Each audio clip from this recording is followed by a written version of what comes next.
Dans les pages énigmatiques de l'Apocalypse, un récit captivant se déploie, révélant des visions de fin des temps qui hanteront les esprits. Imaginez un monde où le temps semble se figer, où les signes célestes dansent au-dessus de nos têtes, et où chaque événement semble tissé par un destin inexorable. Quelles sont ces révélations qui annoncent la fin? Quels indices la Bible nous offre-t-elle pour comprendre les temps troublés qui approchent? Alors que les nations tremblent et que les cieux se dérangent, il est essentiel de se demander: sommes-nous vraiment préparés à faire face à ce qui vient? Les prophéties anciennes, souvent négligées, se manifestent aujourd'hui avec une intensité alarmante. Des guerres aux catastrophes naturelles, chaque élément semble s'inscrire dans un plan divin. Mais attention, car dans cette quête de vérité, des pièges sont tendus. Quels sont les faux prophètes qui cherchent à nous égarer?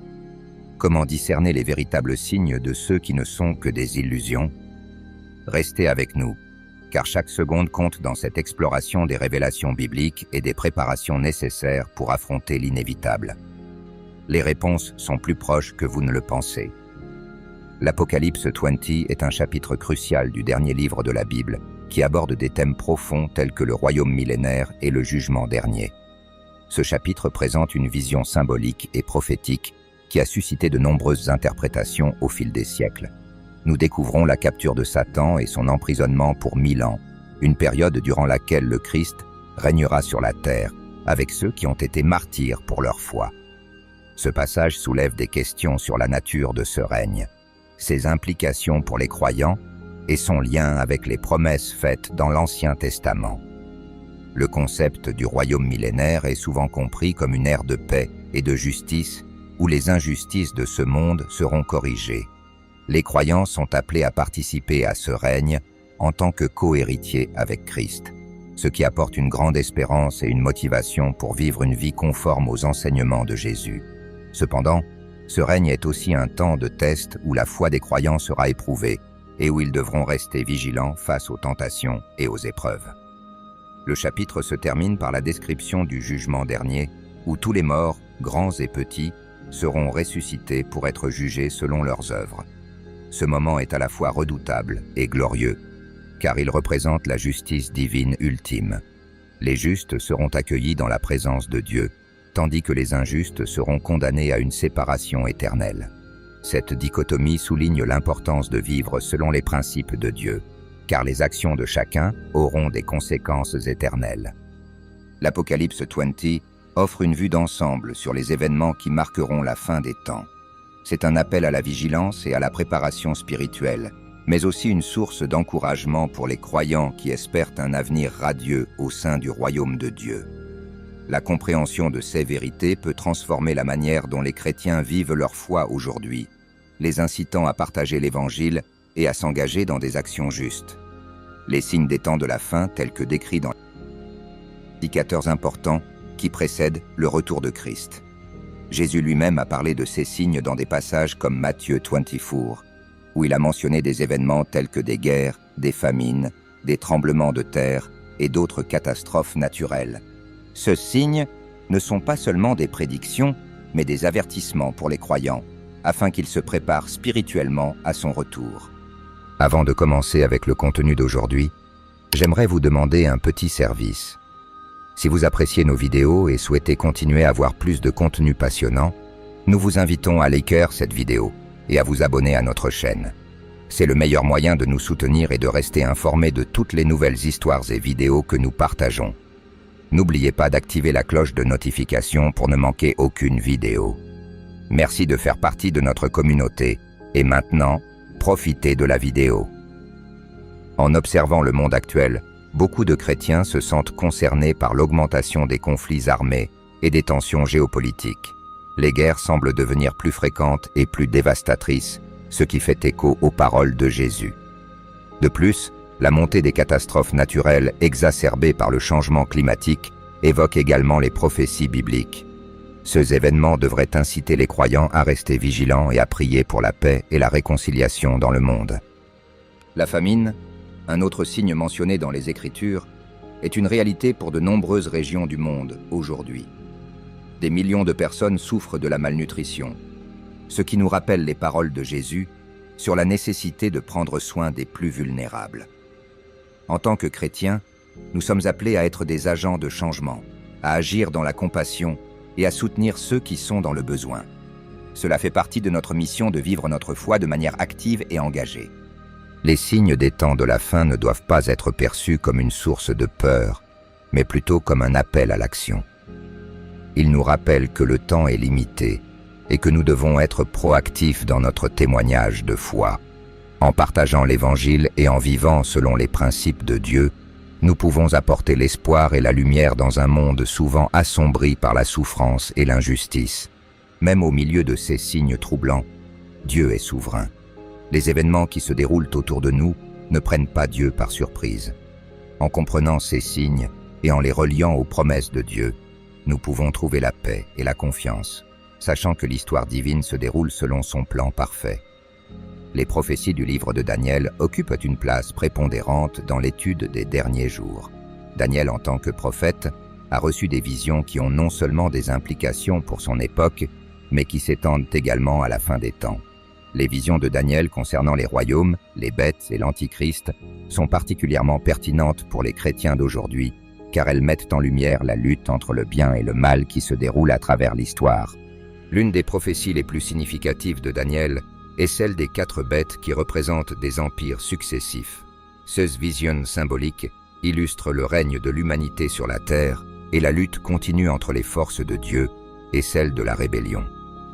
En analysant ces visions, nous pouvons mieux comprendre comment les événements passés et présents s'inscrivent dans le plan divin et comment nous, en tant que croyants, sommes appelés à nous positionner dans cette lutte spirituelle.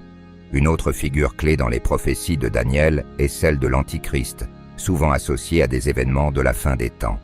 Daniel parle d'un roi impie qui s'élèvera et persécutera les saints. Cette description a conduit à de nombreuses spéculations sur l'identité de l'Antichrist, mais l'essentiel est de comprendre que son règne sera caractérisé par l'opposition à Dieu et à son peuple. Les croyants doivent par conséquent être alertes et armés spirituellement pour faire face à cette réalité. Les prophéties de Daniel ne sont pas seulement des avertissements, mais aussi des promesses. Elles nous rappellent que malgré les tempêtes de la vie et les défis que nous rencontrons, Dieu reste fidèle à son alliance.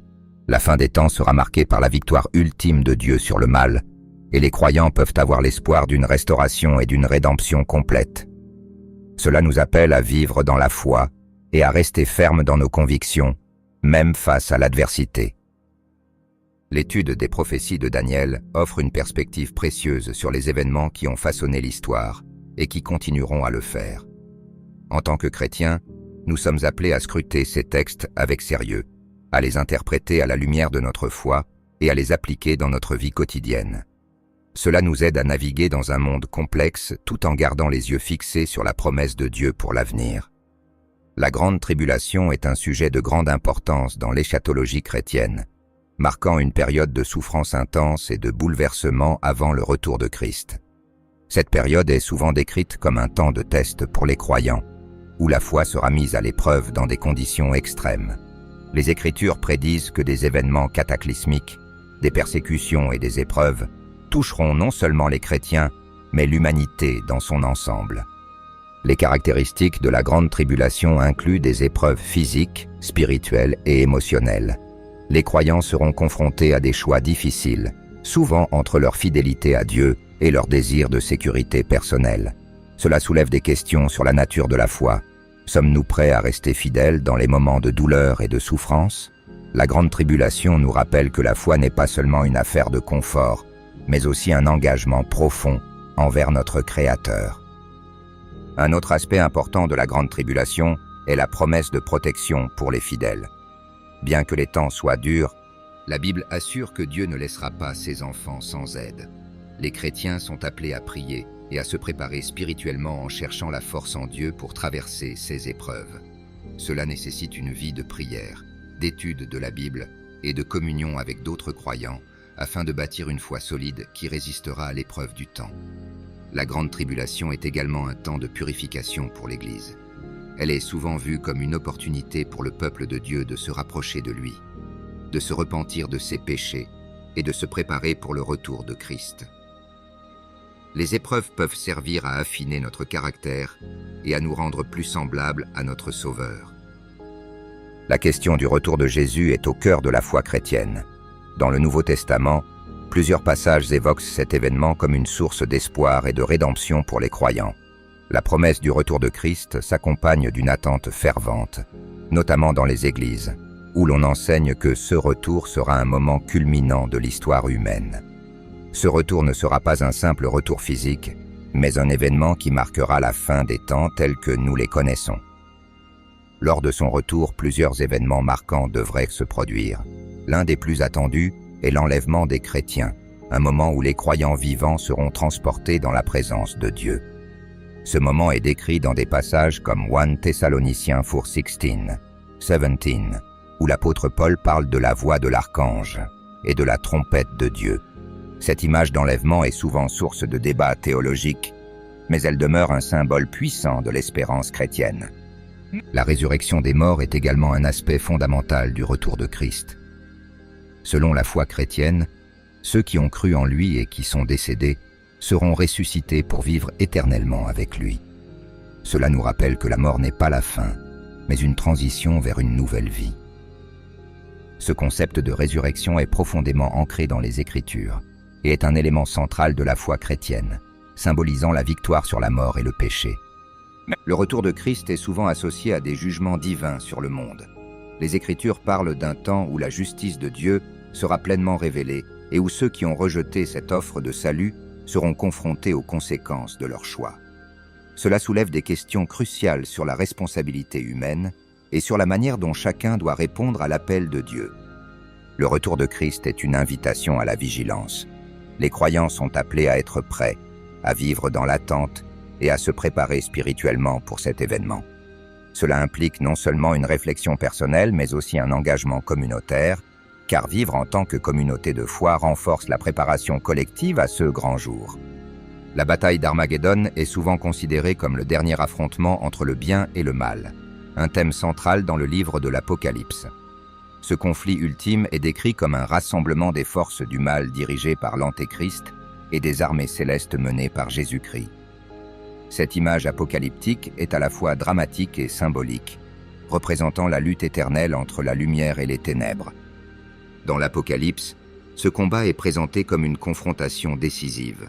Les Écritures parlent de puissantes forces qui s'unissent contre Dieu et son peuple. Toutefois, il est essentiel de rappeler que selon la foi chrétienne, cette bataille est déjà gagnée par le Christ. Le retour de Jésus est vu comme le moment où il établira sa souveraineté sur toute la création, mettant fin à l'oppression et à l'injustice. L'importance d'Armageddon réside aussi dans le fait qu'il représente la culmination des promesses de Dieu. À travers cette bataille, les croyants trouvent l'assurance que Dieu est à l'œuvre dans l'histoire et que, malgré les épreuves et les souffrances, il a un plan rédempteur. Cette espérance offre réconfort et encouragement aux chrétiens, leur permettant de persévérer dans la foi face aux adversités. La bataille d'Armageddon soulève des questions éthiques et spirituelles sur la nature du mal et la manière dont les croyants doivent répondre à l'injustice dans le monde. Cela invite à une réflexion sur la lutte contre les forces du mal, non seulement à un niveau cosmique, mais aussi dans la vie quotidienne.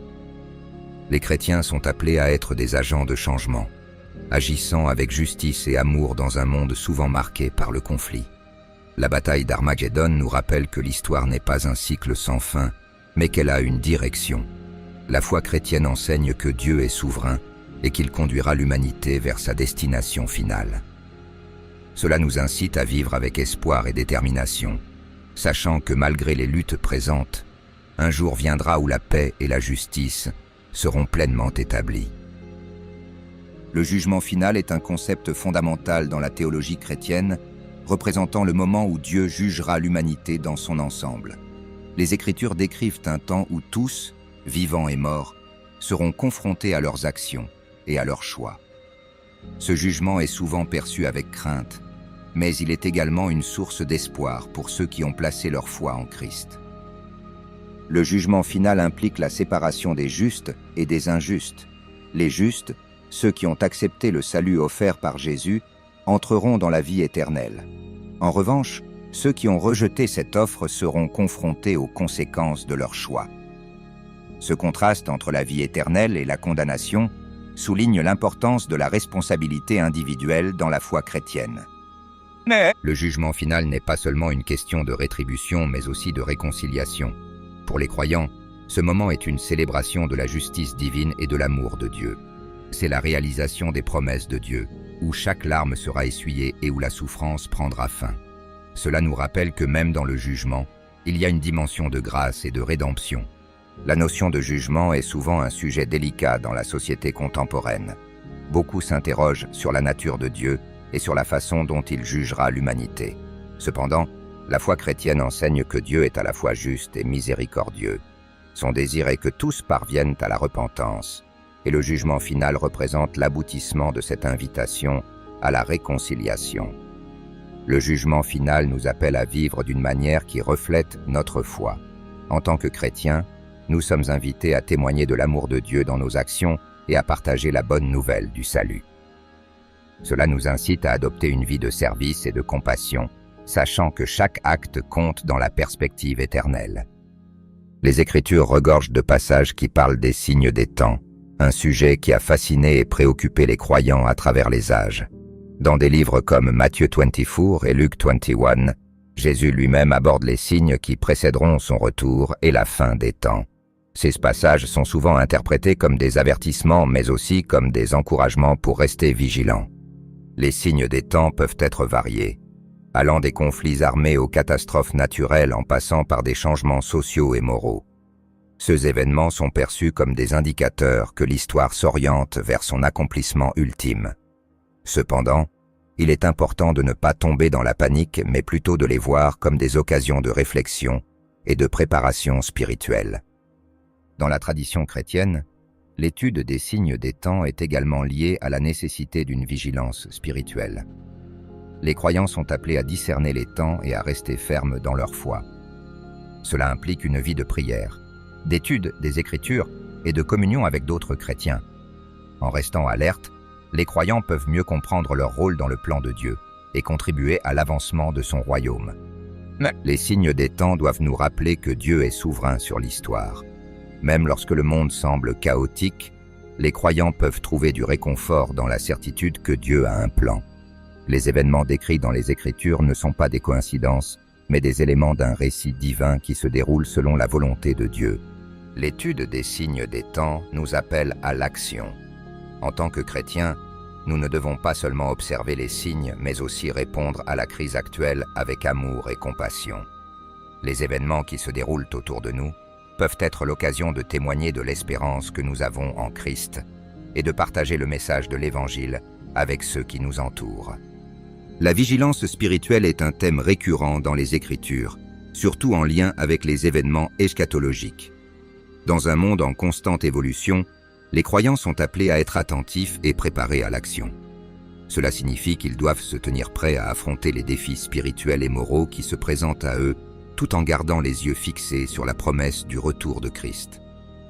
Être vigilant spirituellement implique une discipline personnelle. Cela peut inclure la prière régulière, l'étude des Écritures et la participation à la vie communautaire de l'Église. Ces pratiques nourrissent la foi et aident les croyants à discerner les voies et les influences qui les entourent. Dans une époque où tant de distractions existent, il est essentiel de maintenir une perspective éternelle, en se rappelant que notre véritable citoyenneté est dans le royaume de Dieu. La préparation personnelle est un élément essentiel dans la vie spirituelle d'un chrétien, surtout lorsqu'on envisage les derniers jours. Pratiquer des disciplines telles que la prière, le jeûne et l'étude de la Bible est fondamental pour fortifier sa foi et son engagement envers Dieu. La prière en particulier est un moyen puissant de communiquer avec le Créateur, de chercher sa volonté et de demander sa guidance. En période d'incertitude, un chrétien doit se tourner vers la prière pour trouver la paix et la clarté.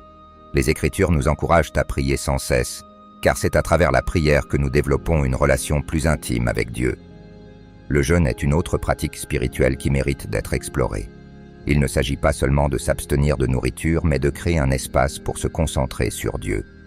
Le jeûne peut clarifier notre esprit, nous aider à nous détacher des distractions du monde moderne et à nous rapprocher de notre but spirituel. C'est un acte de dévotion qui montre notre désir de nous rapprocher de Dieu, de comprendre ses plans pour nous et de nous préparer aux défis à venir. En jeûnant, nous apprenons également à compter sur Dieu pour notre subsistance spirituelle.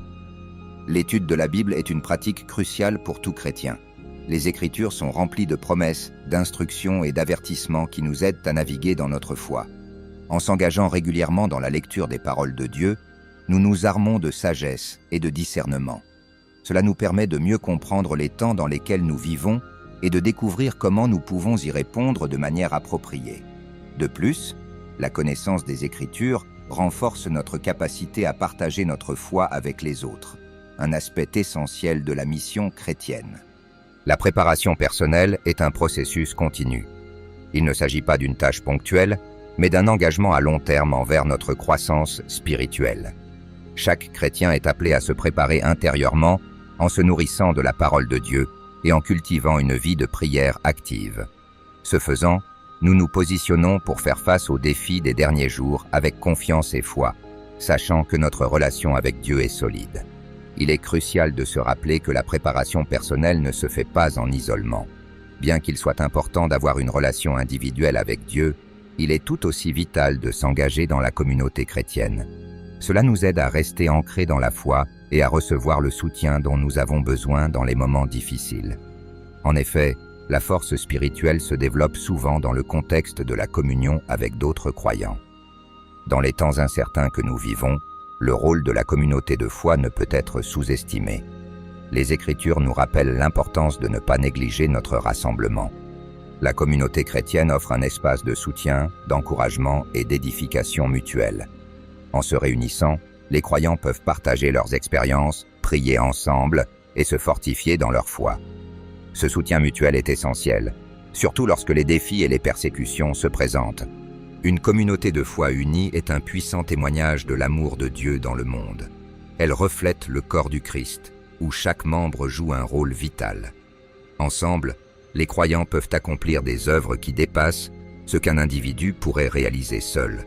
Par exemple, les projets d'évangélisation, les œuvres de charité et les initiatives de soutien aux nécessiteux prennent souvent forme grâce à la collaboration au sein de la communauté.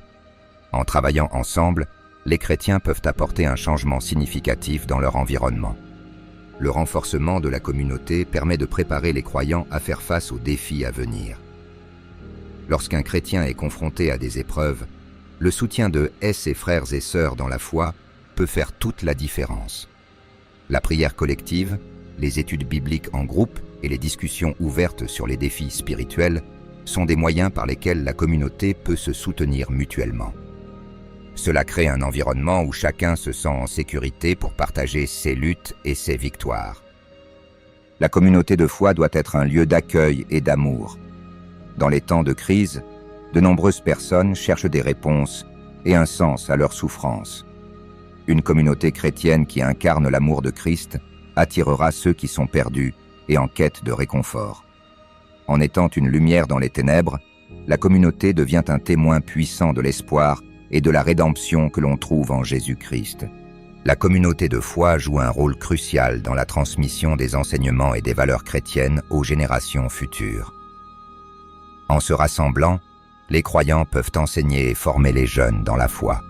Cela garantit que les principes de l'Évangile continuent d'être transmis même dans un monde en constante évolution.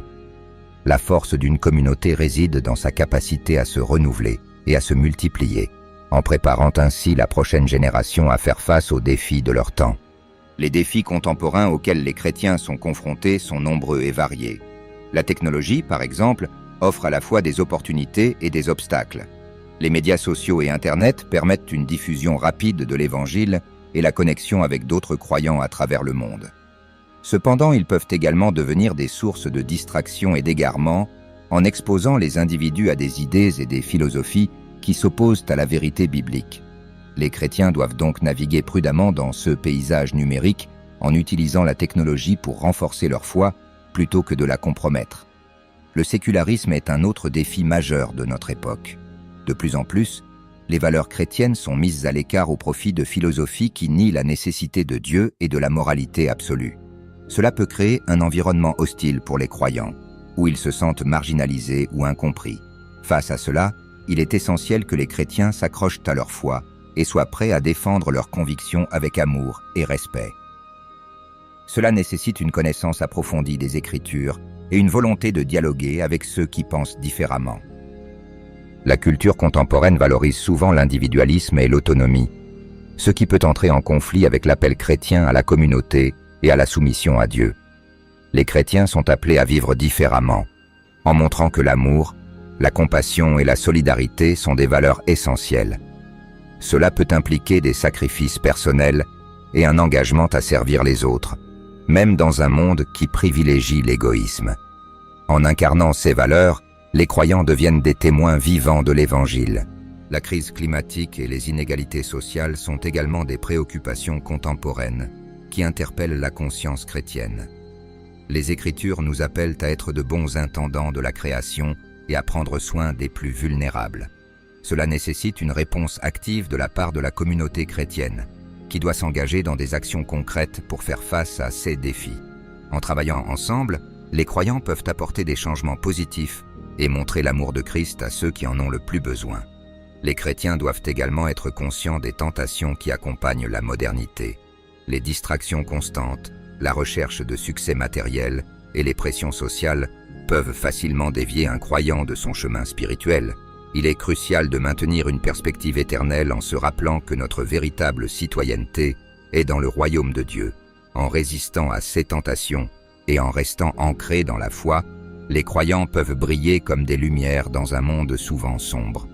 L'espérance de la nouvelle création est une promesse magnifique qui résonne profondément dans le cœur de chaque croyant. Les chapitres 21 et 22 de l'Apocalypse décrivent ce qui nous attend: un nouveau ciel et une nouvelle terre où Dieu habitera avec son peuple. Cette promesse offre non seulement un réconfort face aux épreuves de ce monde, mais elle nous rappelle également que notre existence n'est pas limitée à cette vie. En tant que chrétiens, nous avons l'assurance que nos luttes et nos souffrances actuelles ne sont que temporaires comparées à la gloire à venir.